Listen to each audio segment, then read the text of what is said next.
వాసుదేవుడు ఆనాడు యథార్థం చెప్పాడు, యుద్ధం అనివార్యమని. నాడు వాసుదేవుడు నన్ను ప్రశ్నించాడు, మీరు ఏ పక్షాన ఉంటారని. నా శస్త్రాలు హస్తినాపురి పక్షాన ఉంటాయి. ఇక నా ఆశీస్సులు మీ పాండవులకు రక్షగా ఉంటాయి.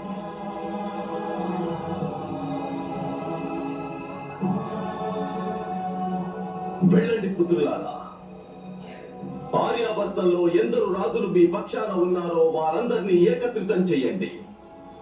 యుద్ధానికి సంసిద్ధులు కండి. మీ పరాక్రమాన్ని చూసి మీ పితామహులు గర్వించేలా చేయండి.